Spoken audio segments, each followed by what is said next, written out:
நீதிமொழிகள் 6ஆம் அதிகாரம். என் மகனே, நீ உன் சிநேகிதனுக்காக பிணைப்பட்டு அந்நியனுக்கு கையடித்து கொடுத்தாயானால், நீ உன் வாய்மொழிகளால் சிக்குண்டாய், உன் வாய் என் வார்த்தைகளால் பிடிபட்டாய்.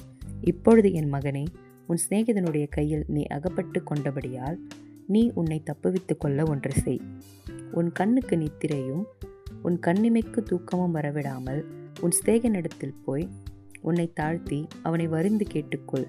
வெளிமான் வேட்டைக்காரன் கைக்கும் குருவி வேடன் கைக்கும் தப்புவது போல நீ உன்னை தப்புவித்துக்கொள்.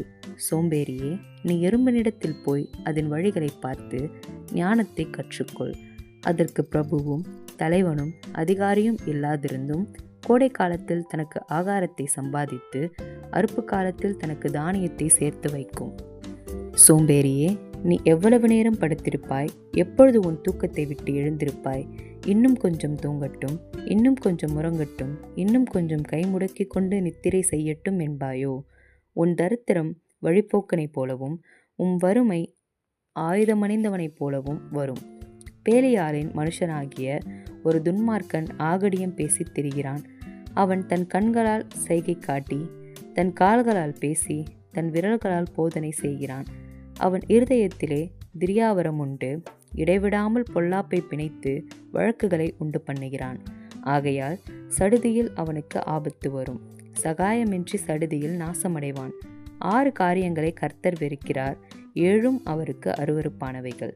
அவையானவன: மேட்டிமையான கண், பொய்நாவு, குற்றமற்றவர்களுடைய இரத்தம் சிந்தும் கை, துராலோசனையை பிணைக்கும் இருதயம், தீங்கு செய்வதற்கு விரைந்தோடும் கால், அபத்தம் பேசும் பொய்சாட்சி, சகோதரருக்குள்ளே விரோதத்தை உண்டு பண்ணுதல் ஆகிய இவைகளே.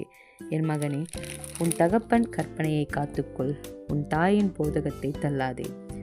அவைகள் எப்பொழுதும் உன் இருதயத்திலே அணிந்து அவைகளை உன் கழுத்திலே கட்டிக்கொள்.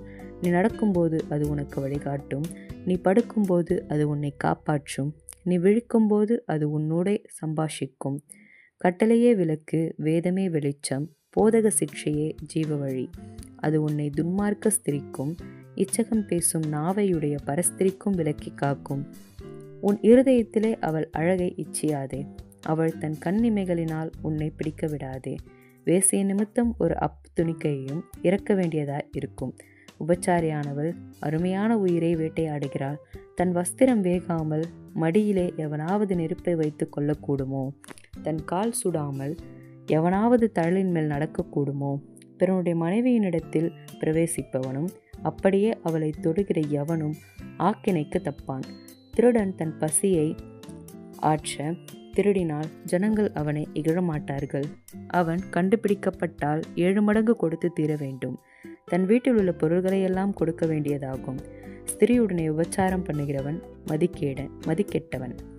அப்படி செய்கிறவன் தன் ஆத்துமாவை கெடுத்து போடுகிறான். வாதையையும் லச்சையையும் அடைவான், அவன் நிந்தை ஒழியாது.